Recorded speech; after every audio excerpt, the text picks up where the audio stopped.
Thanks for coming. As we do, we'll review the champions on defense. Draymond Jones, John Cooper, and Jay Sean Cornell, Tuff Borland, and Damon Arnett. The player of the game was Brendan White, who ended up with 10 tackles, 3 assists, 2 tackles for loss. On offense, you have J.K. Dobbins, ended up with 185 yards, 3 touchdowns. Luke Farrell played very well, arguably his best game. Wide receiver, you had Johnny Dixon with 96 yards receiving and a touchdown. Paris Campbell. And then offensive line, we gave it to all 5. They were actually player of the game. We gave it to the offensive line with Mike Weber getting an honorable mention. If he didn't lay it on the ground, he played really hard. And then special teams was very solid Saturday. We had 2 kickoff returns against us for 25 total yards. And Spielman was a heck of a returner. He had 1 return for -2 yards, and we had a blocked punt. That was obviously a big part of the game. So I'm answering any questions. Obviously a big one this week against Michigan State. Very strong rivalry that we have a lot of respect for that team, and they're playing as good a defense as there is in the country. So I'll answer any questions for you. Front row middle, Dave. Urban, what are you seeing from your linebackers this year? Not just this past game, but what are you seeing from your linebackers? I see improvement. I see a group that was really all for it. 3 new starters. You know, Tuff was a returning guy, but you had Barron playing, and you had Malik, full-time starter, and Pete Werner, first-time starter. So I see improvement, but we still have far too many missed tackles. We had 6 or 7 tackles for losses that we missed. So that's what I see. And when Dwayne Haskins takes off and scrambles, it seems like sometimes he's sliding too early. What do you see from him? I know it's not his forte, but when he scrambles, what are you seeing from him, and what are you teaching him? Yeah, you like to see him, you'd like to see him get all he can and then get down. I know the one you're talking about. It wasn't the most graceful, so. But you're asking what we want, get as much as you can get down. Second row right, Rob. Urban, along those lines, we all kind of remember Dwayne against Michigan, that run he had. Were we just fooled there, or has he been discouraged from running? Has he been coached to go down? Which one is it, I guess? No, I think, not that I'm aware of. I mean, we've always wanted our quarterbacks. That's a big part of the game. He made a nice play on a scramble to the right and completed the pass, keeping his eyes downfield to Luke. But no, you always want to get all you can and then get down. You thought he'd be more of a runner a little bit, or what's your analysis of that? I know he's not obviously not a JT, but I'd have to go back. You're catching me off guard a little bit. Those are always those yards that you see that you have to get them somewhere else if we're not getting them from the quarterback. And then on the other side of the ball, I don't think we've heard from you. In your words, how much has losing Nick Bosa affected this defense? I mean, not just him, but how he affects things. Can you talk about that? Yeah. Whenever arguably, well, not arguably, one of the probably top 5 players in America is not playing. He's an inspiration. Was a captain. Was this? Was that? And but that happened quite a while ago. So what's the impact? Obviously big, but you got to move on. Front row left, Doug. You talked a lot about last week, you guys, during the bye week, trying to figure out what to do, especially with the red zone, and you worked on that so much. When you come up with something like that jumbo package, you had Wyatt at tight end, can you just take us through a little bit? I mean, are you watching loads of film? Are you looking at things you've tried at Florida? Are you looking at other teams? Is there almost not a fight, but like a healthy debate? Someone thinks this, someone thinks that. What's it really like to come up with that? That's exactly what goes on.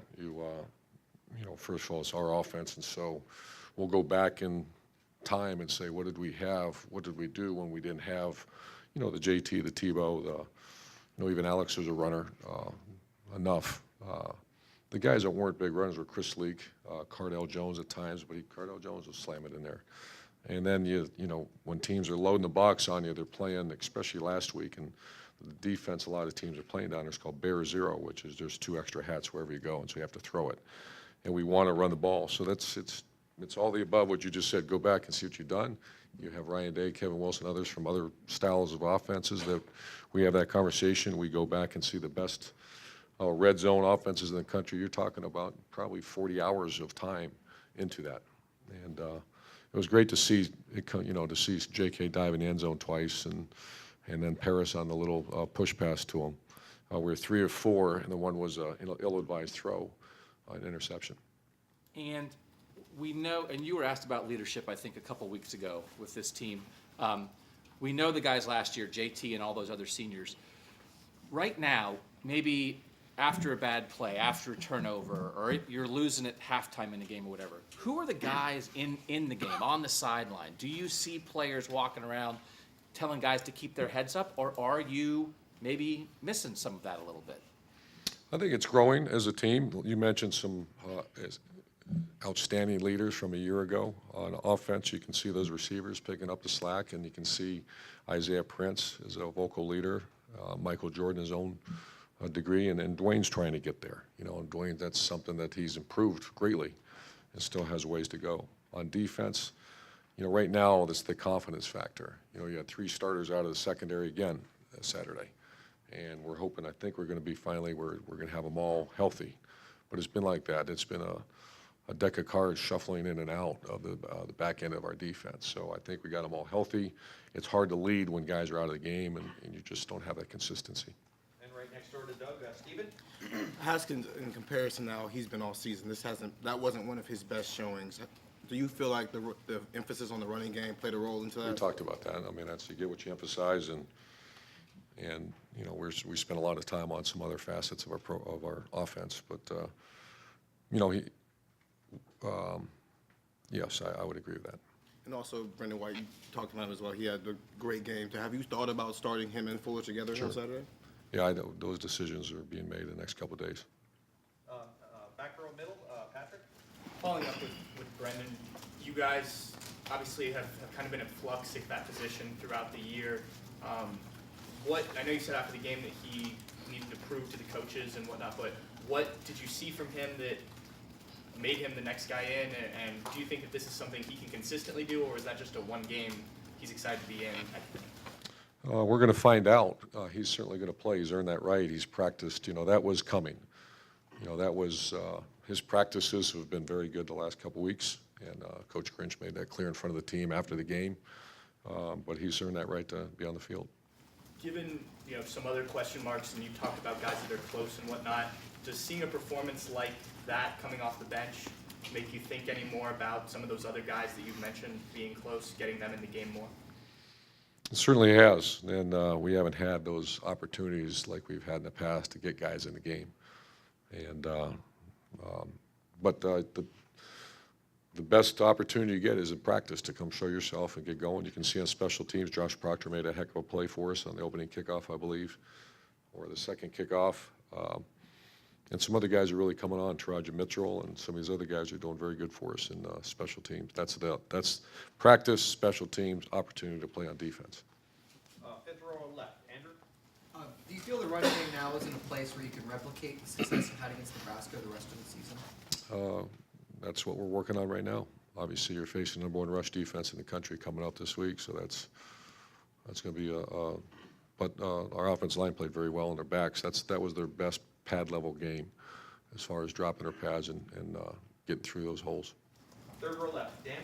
Urban, Mike Weber and Isaiah Prince posted after the game that you guys really didn't call any RPOs on Saturday, but it was more traditional runs. What kind of made this past week the time that you guys decided to change to more of a traditional running scheme? That was part of those hours and hours and hours of how do we get those two guys involved in the game and let them drop their pads and go do what they do best, and that's run the ball. And I don't know if that's exactly true, but the majority of them were direct handoffs, like you just said. Do you think that what worked against Nebraska is sustainable going into a game like this with such a tough rush defense? It has to be. I mean, obviously, schematically it will change because it's a completely different defense. That was a bare 0, 3-4 look, and this is going to be a 4-3 look. So it's just schematically it's different, but the mentality has to be the same. Front row right, Austin. Urban, to go back to what Doug was asking about that red zone package, what do you call that sort of jumbo look there, and where did this one specifically come from? Well, Wyatt Davis is a guy that's been, he's practicing. I've been mentioning his name, and we got to get that guy in the game. Have to get him in the game, and we've done that before with Bowen. Do you remember in the past we put him at tight end, and and other people have done that, and Wyatt Davis earned that right, and it worked. Have you been a fan of the continued rotation with Mike Weber and J.K.? Some people say running backs need to get a rhythm, and going back and forth on the drives maybe.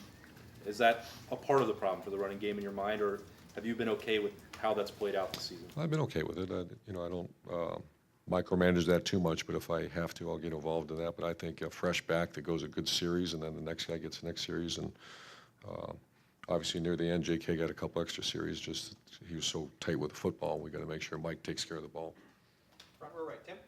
Herb, did you notice something coming out of that game and maybe yesterday? Is there a little bit more bounce in the step of your offensive line and your running backs? I mean, I would think Dahlberg is part of what you want to see coming along this late in the season. What did you just notice about them coming off a game like that? Well, they're very healthy now. They're, Thayer is healthy. Wyatt Davis, we're getting a little bit of depth. Bowen's practicing with the team again. They had 2 excellent weeks of practice, and they were confident going to that game, and we stuck with it. When you put in something like that, though, with like, in other words, a full house backfield, do you literally have to have other things out of it? Is that part of the way you look at it? Yeah, we did a couple things out of it. We ran the Paris play, and then we tried to throw a couple times, and I'm not sure we hit one if I remember right, but you have to do other things out of it. Yeah. Another thing, when you say Michigan State's really coming on defensively, they had some problems really early in the year, but they've gotten them straightened out, it looks like. What just stands out about their defense more than anything else as you watch them on video? Their front seven, they're excellent corner. Their boundary corner's excellent player, and then that frees them up to do what they do. Their defense hasn't changed that much. They're doing a little bit different things this year, but well-coached defense, tough guys, defensive front's outstanding, and their backers are outstanding. And one last thing. Brendan White, as you're sitting there watching him Saturday, was it refreshing to you to see a guy that literally stepped up into the limelight and delivered? I mean, he was making plays. He wasn't just running around. Just what did that do for you? Because y'all have had problems getting that another safety going. Right.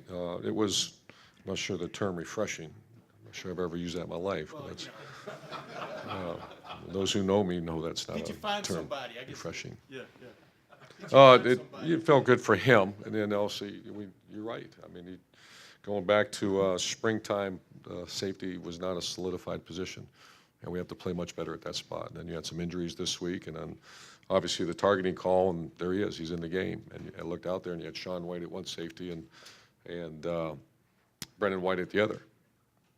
Far left, Lori? It seems like normally by this point of the year, we've asked you about having a state of the team address. Is that something you've done, or is that something that for some reason hasn't been an issue this year? Yeah, we at times we'll talk about that. We're not now. We're just we're trying to first of all find out who's healthy. Second of all, emphasis on the strengths of our enhancing them, and then fixing these issues that are the glaring mistakes that we got to get right. Is there something about this team that they are better at focusing on the little picture and ignoring that outside noise than maybe other teams? Yeah, it's just, a lot of it has to do with just who's playing.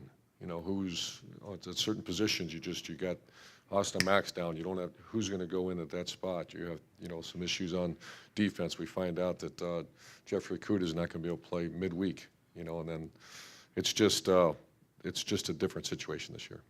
Front row left, Bill? Urban, when a guy like Brendan White comes in and hasn't played really significantly on defense all year and has that kind of game, arguably the best game we've had from a safety, do you wonder why he hadn't been part of the mix earlier? I know you talk about sometimes where your position coaches handle the personnel. Do you ask yourself, well, if he's this good, how come he hadn't been in the mix, 5 No, weeks ago? I watch that closely, and it's a matter of practice. You have to do it. You don't just throw a guy in the game. And then if he's practicing and earns the trust of his coaches like he did Saturday, you'll see more playing time. And how involved is that process for a young guy? Because people look at what you guys have recruited the last 2 years, 2 of the best recruiting classes you ever had, and wonder why more of those guys aren't playing. How much of an uphill climb is it for a young guy to get on the field here, and is it perhaps too difficult for a young guy to get on the field? It shouldn't be. That's development. That's I think that's a great question. It's one that I ask quite often in staff meetings. And why is this guy not playing? Why is he not ready to play? Second row left, Ari? Urban, you talk about how essential it is for your assistants to be able to recruit. Just wondering, through the first few months, your assessment of the way Brian Hartline has done in that realm of his job? Yeah, pretty good. I'm just trying to think who we have that for this class, we have a handful of receiver commits, and he's doing a very good job. Specifically, coming in and never recruiting before, this is his first time as a coach and whatnot, what's an honest assessment of how difficult the position he's been put in? To replace somebody who has been fired, to have to answer questions about uncomfortable topics, and not only that, he's gotten a few commitments. Can you maybe put yourself in his shoes as a young recruiter? I mean, how difficult would it be coming out of the gate, not only learning how to recruit, but to have to overcome some of those obstacles? Just very, very observant. That's true. You know, he was thrust into a situation, and I think one of the great things he had some veteran group to coach, and he has very good recruiters around here to see how it's been done. He's been here for a couple of years. That's a positive. You have to assess that, though, as you move forward and decide, because he feels like he's trying to prove that he belongs on the staff for the future, almost like a tryout. I mean, how big of the assessment of whether or not you keep him next year is involved in how he's done in that realm? He's done very good. He's done very good, and we'll address it at the right time, and he's done very good. Front row right, Bill? The Couple questions, folks. the passing game has been good all year. The run game got it going. On defense, how close are you to being the kind of defense you need to be if you want to get where you want to be? I think we're getting closer. I think we got to quit shuffling lineups, and we got to, obviously, even though we gave up three big plays, one was just a long pass, another was a throwback, pretty well good schemed up play, and then our longest run, other than I think a quarterback scramble, was 24 yards. The other one was 12 yards. It's getting closer, but it's nowhere near the standard we want. And I get this question a lot, so I'll ask it. The linebackers have come under a lot of criticism. You have players who played there before, certainly a potential Dante Booker, Justin Hilliard, Baron Browning, others. Has there been any thought to personnel changes there, and why are you sticking with the guys you've stuck with? That's constant conversation. When you missed tackles was the alarming thing this weekend, and we'll put the best players out there that we think can help us win the game. And final question is third row right, Tony? Urban, we talked to Terry McLaurin last week about Chris Olave, and he said that they saw back in camp that he could play. And he mentioned that maybe the reason he hadn't played until this point is because you didn't get to see him in camp, and you needed to be shown that he was tough enough to handle being thrust out there. I'm wondering, do you feel like you were maybe slower or disadvantaged in terms of learning the new players because you didn't get to see them in August? Sure. I think especially the freshmen, and then also the improvement of others. But Chris, it doesn't take long to see that he's a very good player. He made a great player for us on kicking game Saturday, and you can see he's got an incredible skill set, great person. The problem before Austin Mack was there was just two guys at each position, so we certainly weren't holding him back, and he's come, he's earned that right to be in rotation. Do you think that's had a sizable impact on you not being able to see the players in camp? Has that had a sizable impact on the young players maybe not getting into the game until? I don't think so, because once again, I don't micromanage too closely. I'll have my opinions because I get to watch practice and all that, but I don't think so.